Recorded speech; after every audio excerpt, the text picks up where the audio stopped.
Selamat sore Mbak Fazar, apa kabar Mbak? Selamat sore Mas Dava, kabar baik. Alhamdulillah.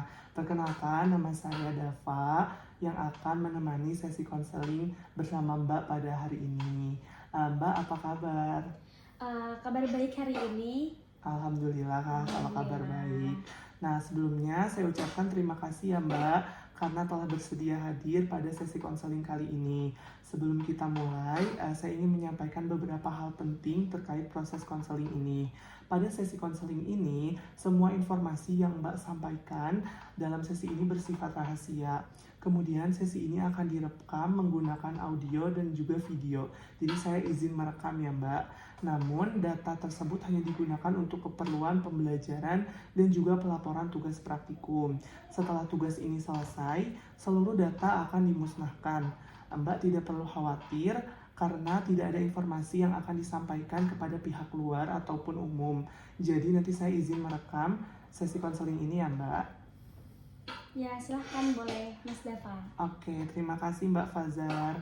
Jika Mbak Fazar sudah memahami dan setuju dengan informasi yang saya sampaikan, kita bisa mulai sesi konseling ini.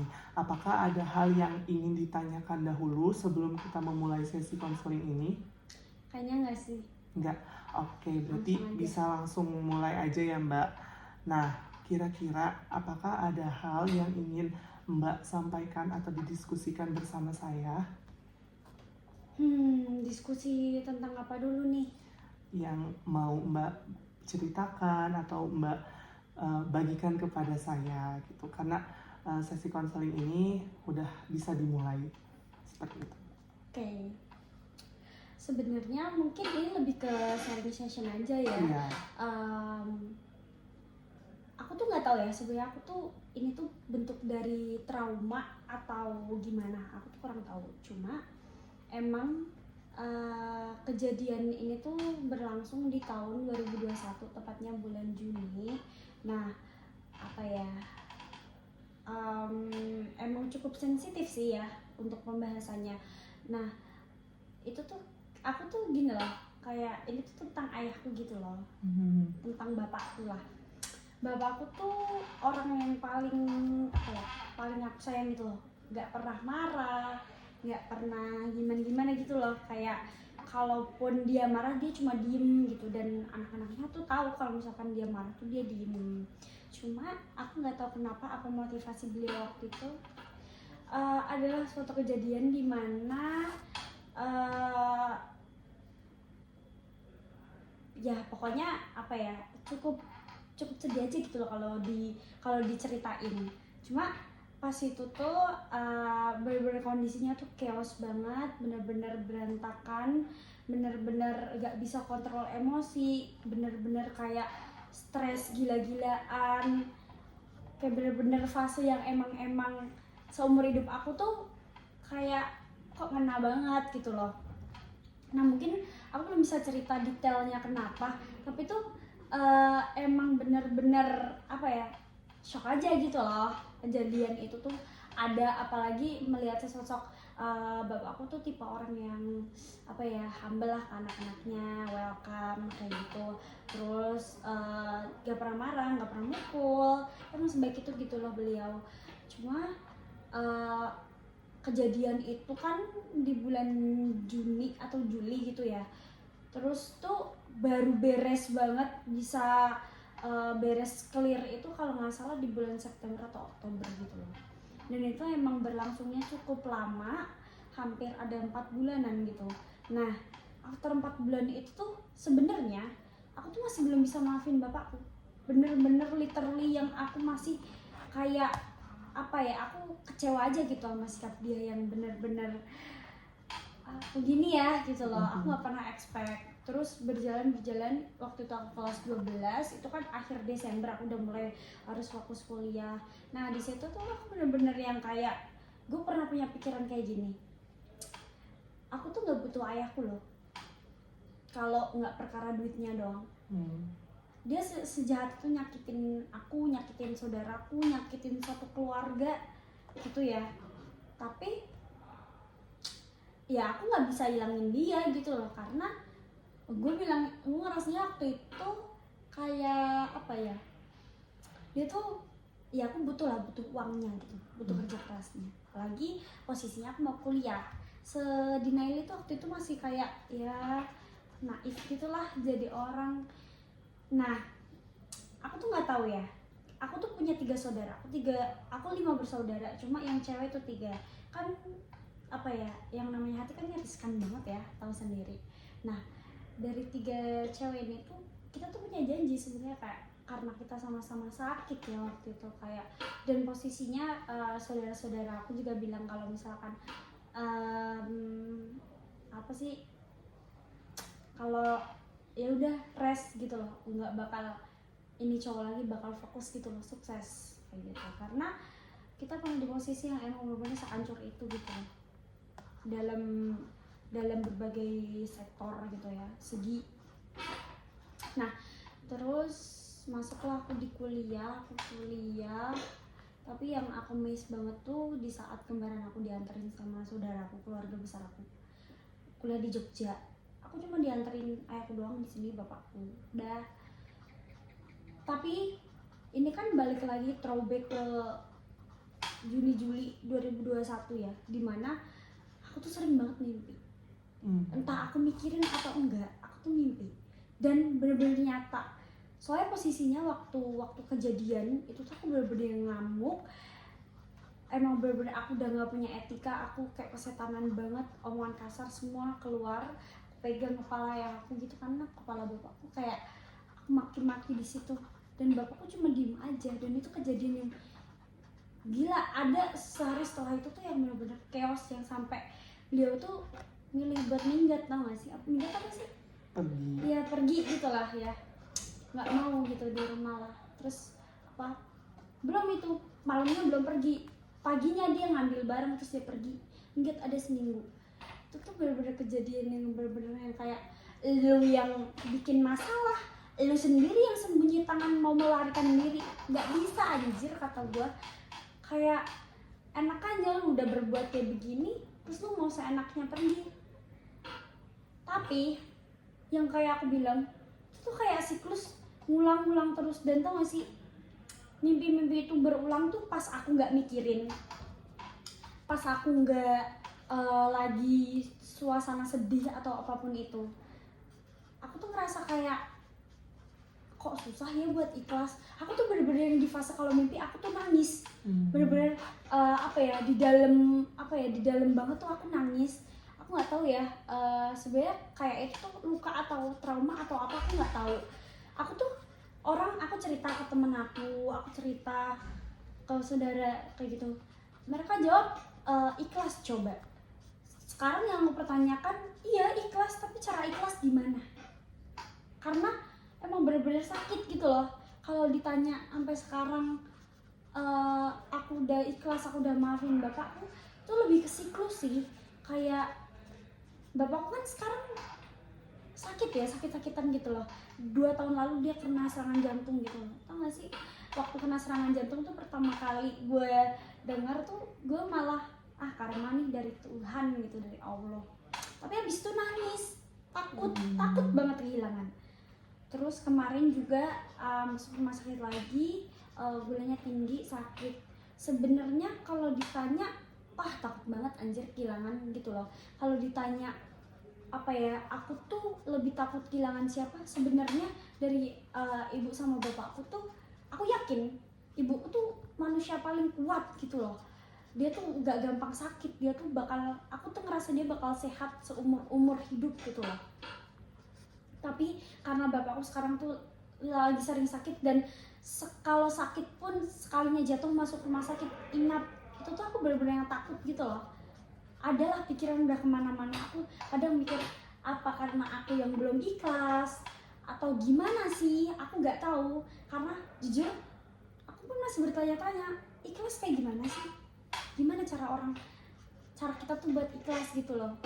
Kalau misal cuma diem lupain, tapi masalahnya kalau mimpi itu datang, kayak gue tuh bener-bener yang bangun nih terengah-engah, kayak nggak nangis, cuma kayak rasanya orang abis nangis tuh gimana sih. Dan itu bikin hancur seharian banget sih. Kayak apa ya, feelingnya pas awal-awal masa bapakku gini lagi sih, masa nggak kapok sih, kayak gitu. Makanya aku ngerasa kayak nggak tahu itu trauma, nggak tahu itu luka, terus nggak tahu aku emang orangnya pendendam atau gimana, aku nggak tahu. Karena jujur aja aku tipe orang yang nggak suka bermasalah. Kalaupun aku emang masalah sama orang, aku pengen cepet-cepet ngelarin aja gitu. Entah aku ngelupain atau mungkin aku yang minta maaf. Itu sih Pak. Oke, mungkin ada lagi yang mau Mbak sampaikan kepada saya?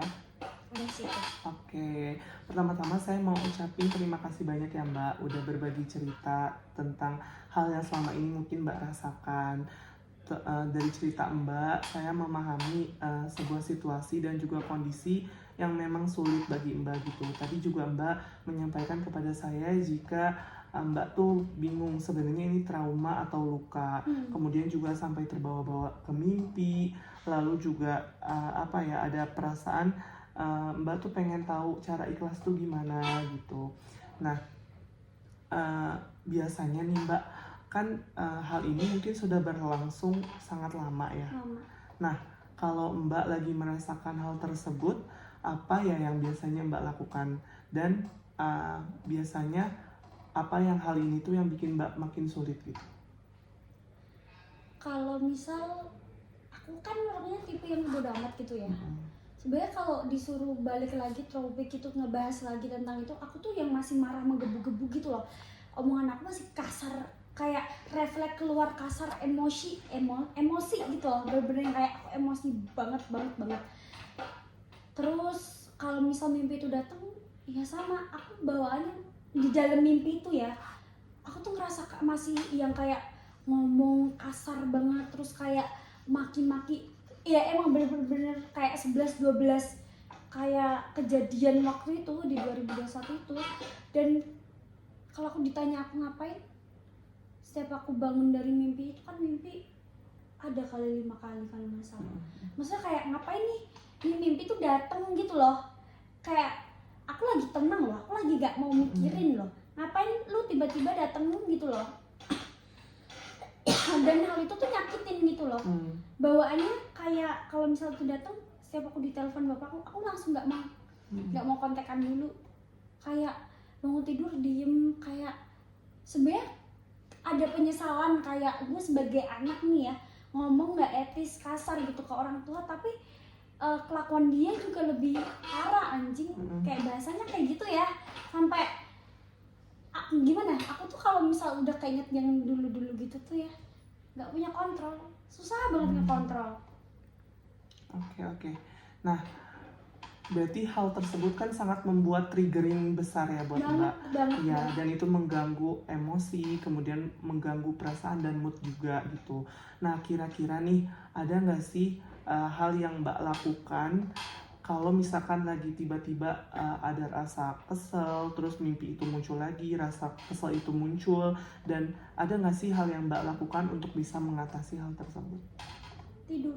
Aku orangnya kalau aku capek mikir, aku capek ngapain gitu, aku tidur. Karena aku ngerasa kayak ya tidur itu waktu terbaik gitu loh. Cuma nggak enaknya tuh kalau tidur balik ke mimpi itu lagi. Cuma kalau aku lagi mikirin enggak sih. Cuma kenapa pas aku lagi bahagia gitu, aku lagi senang, lagi gak mikirin hal-hal yang buat aku throwback lah, flashback lah kayak gitu, itu kayak muncul gitu. Iya, oke. Mungkin hal yang Mbak lakukan untuk mengatasi ketika rasa sakit atau rasa kesal itu datang dengan mungkin cara tidur ya, untuk meredakan emosi tersebut. Nah, di sini mungkin kalau tidur itu tuh bisa Mbak untuk mengatasi rasa kesal itu, tapi yang harus di-highlight di sini adalah perasaan kesal tadi. Coba mungkin kalau saya bisa kasih saran, tidur adalah cara terbaik untuk menghilangkan sejenak rasa sakit kita, rasa kesal kita akan hal tersebut, akan trauma tersebut. Tapi coba Mbak bisa ulik kembali dengan kejadian tersebut, sebenarnya apa sih yang Mbak rasakan? Kan tadi Mbak bilang, saya tuh nggak tahu kalau ini tuh trauma atau luka. Nah, mungkin ada satu hal yang belum Mbak maafkan di masa lalu tentang ayah Mbak terhadap Mbak. Mungkin saya juga tidak tahu secara detailnya apa, tapi yang jelas di sini salah satu cara untuk uh, mengikhlaskan perilaku-perilaku buruk, peristiwa buruk yang dilakukan orang lain terhadap kita, itu salah satunya dengan cara memaafkan. Nah, memaafkan di sini tuh bukan berarti juga kita istilahnya datang ke orang itu kita sungkeman atau apa juga enggak. Cuman yang bisa saya sarankan itu yang pertama memaafkan. Jadi memang perilaku orang lain, mau itu keluarga sendiri ataupun teman, siapapun kan tidak bisa dikontrol. Nah, kalau memang hal tersebut selalu membuat Mbak kesal sampai terbawa-bawa mimpi, kan mimpi itu bunga tidur ya. Bunga tidur tuh kan macam-macam. Ada yang memang mimpi tuh asalnya dari hati kita, ada yang dari pikiran kita dan lain sebagainya gitu, yang membuat kita sering kebawa mimpi gitu istilahnya, dari hal-hal yang atau trauma-trauma yang pernah kita alami sebelumnya. Nah, mungkin saran yang bisa saya kasih kepada Mbak seperti itu. Jadi Mbak cari tahu dulu sebenarnya apa sih akar masalah yang bikin aku tuh kesel sama ayah aku. Coba Mbak telaah dulu, misalkan ada nih, oh ternyata peristiwa ini yang bikin aku enggak bisa ngontrol emosi aku sampai sekarang, benar-benar emosi itu tidak terkontrol sampai aku ke bawah-bawah mimpi. Dan setelah tahu akar masalahnya itu, peristiwa itu, pelan-pelan Mbak bisa memaafkan. Memaafkan di sini juga enggak yang langsung satu hari maafin ya, tapi praktik memaafkan di sini tuh macam-macam. Ada yang praktik memaafkannya dengan meditasi atau bisa juga dihubungkan dengan agama Mbak. Kalau misalkan memang mimpi itu selalu menggerogoti Mbak, menghantui Mbak, Mbak juga bisa salah satunya dengan cara agama, misalkan bisa dengan berdoa, kemudian melakukan meditasi sebelum tidur. Meditasi itu semacam Mbak mengosongkan pikiran Mbak dan fokus ke momen saat ini, momen-momen yang terjadi saat ini. Ketika sudah fokus di momen saat ini, Mbak bisa berputar kembali ke masa lalu yang membuat Mbak stres tersebut, yang membuat Mbak merasa kesal tersebut. Kemudian Mbak bisa melakukan proses memaafkan di situ. Banyak kok guide meditation yang ada di YouTube ataupun di Google, itu Mbak bisa lihat sesuai dengan preferensi Mbak, seperti itu. Mungkin saran yang bisa saya berikan seperti itu Mbak, karena balik lagi jika trauma selalu ditahan-tahan, terus juga trauma itu kita acuhkan, itu lama-lama ya akan meledak seperti itu. Meledaknya dalam bentuk apa? Ya dalam bentuk tadi, bisa melalui mimpi. Mimpi itu membuat emosi atau perasaan yang benar-benar negatif. Sampai tadi Mbak bilang kepada saya, jika ketika ayah Mbak menelpon, Mbak tidak mau mengangkatnya, seperti itu kan ya Mbak. Nah, itu emosi-emosi yang sudah meledak gitu karena terlalu banyak disimpan. Seperti itu Mbak. Mungkin gimana nih kalau sekarang menurut Mbak? Harus maafin ya. Cuma nggak ada etikat baik buat minta maaf. Kenapa gue harus maafin?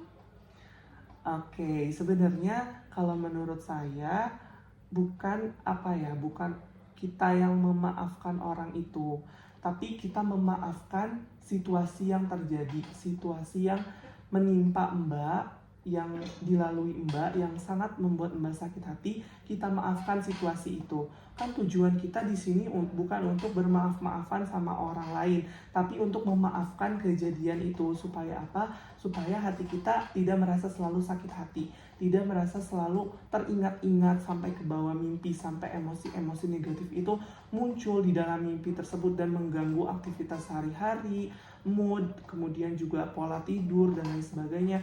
Itu kan sangat mengganggu. Nah, mungkin yang saran dari saya yaitu tadi memaafkan, tapi bukan memaafkan dulu orangnya. Mungkin kalau Mbak belum bisa memaafkan perilaku orang tersebut, tapi maafkan dulu kejadian yang menimpa Mbak saat itu. Karena ketika kita udah bisa perlahan-lahan memaafkan kejadian tersebut, nah emosi itu lama-lama bisa mereda, tidak meledak-ledak lagi. Karena balik lagi juga kan, kalau misalkan si mimpi itu kembali lagi kan rasanya sangat membuat kita kesal lagi, sampai emosinya tuh akhirnya muncul lagi dan meledak-ledak lagi gitu. Jadi di sini bukan memaafkan si orangnya, kalau memang belum bisa memaafkan orangnya, maafkan dulu kejadian tersebut, kejadian yang bikin kita sakit hati. Misalnya apa ya, aduh aku kok dimarah-marahi misalkan, aduh aku kok jadi ngerasanya rendah diri, aku kok ngerasanya jadi enggak seneng,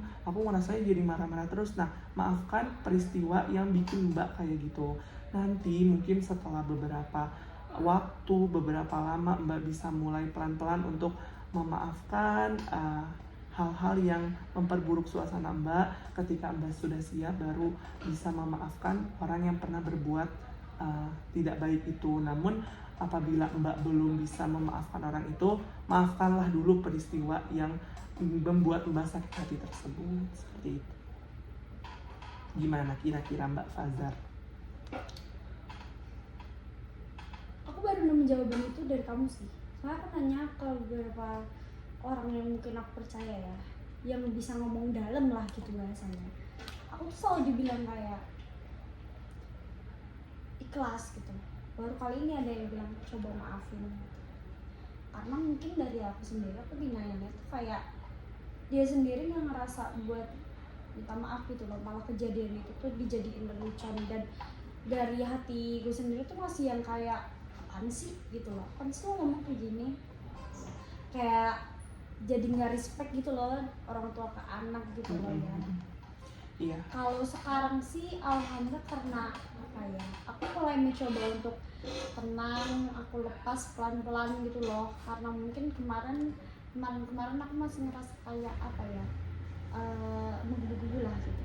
Kalau sekarang tuh makin kesini makin tua lah biasanya usia ayahku ya, bapakku, intinya aku tuh kayak ya udah weh, mau kapan lagi, sampai kapan gue tumpuk emosi ini gitu loh, mau sampai kapan gue nunggu orang minta maaf gitu loh, ya udah gitu loh. Misal emang gak suka ada masalah ya lepas.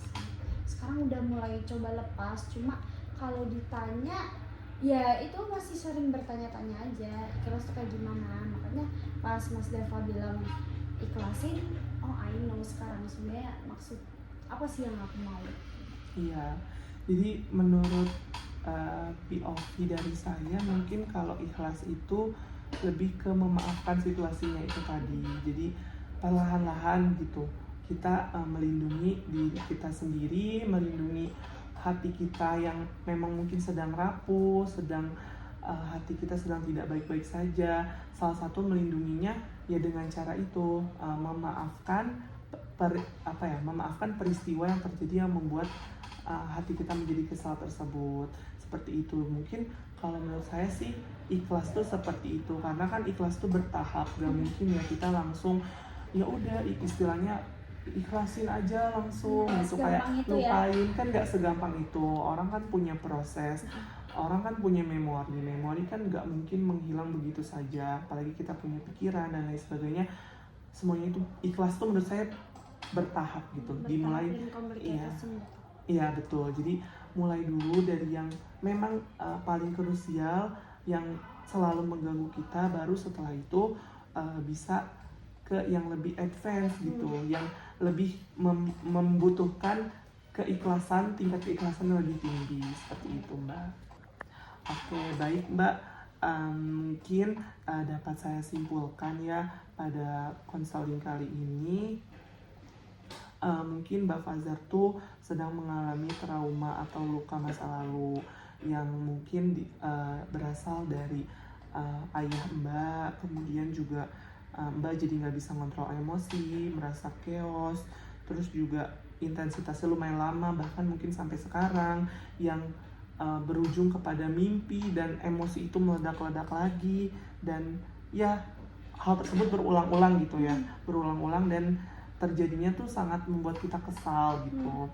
Nah, tadi juga saya juga sudah menjelaskan kepada Mbak, mungkin saya izin mengingatkan kembali ya Mbak, kalau ikhlas itu ada tahapannya. Jadi Mbak tidak perlu memaksakan diri untuk harus ikhlas tapi mbaknya masih kesal, ikhlas tuh bertahap, pelan-pelan, mulai pelan-pelan mengetahui dulu akar masalahnya apa yang membuat mbak kesal. Oh, saya tahu nih yang bikin saya kesal tuh ini, yang bikin saya negatif tuh ini. Self awareness dulu. Setelah self awareness, perlahan-lahan mulai mencoba memaafkan peristiwa itu. Jangan dulu memaafkan orangnya kalau emang itu advance tinggi. Memaafkan dulu peristiwa itu yang membuat jadi sakit hati, nggak bisa kontrol emosi, trauma, luka dan lain-lain.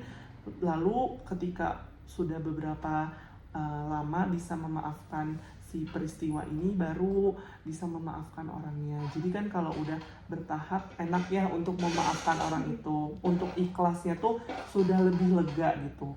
Kan kalau misalkan kita memaafkan orangnya tapi kita masih punya luka sama orang itu kan susah juga, dan kita juga nggak bisa kan ya memaksakan untuk orang lain minta maaf sama kita gitu, karena ya kita nggak bisa mengontrol hal tersebut gitu. Apalagi mohon maaf kan konflik mbak juga dengan orang tua gitu kan. Jadi memang di kasus ini banyak hal yang nggak bisa mbak kontrol, tapi bukan berarti mbak nggak bisa kontrol masalah ini bisa mbak kontrol, salah satunya dengan itu yang sudah saya jelaskan seperti itu. Mungkin dari saya yang bisa saya simpulkan itu sih mbak. Apakah ada hal lain yang belum terbahas oleh mbak? Cukup sih. Cukup ya, baik. Mungkin untuk sesi konseling ini telah selesai. Untuk pertemuan kali ini dicukupkan dulu ya mbak. Jika ada yang dibutuhkan kembali, jangan ragu untuk berbicara lebih lanjut kepada saya. Dan sebelumnya terima kasih telah mengikuti sesi konseling ini. Nanti apabila ada yang ingin dibicarakan lebih lanjut, mbak dapat mengontak saya kembali. Oke, terima kasih Mbak Faza. Terima kasih juga Mas.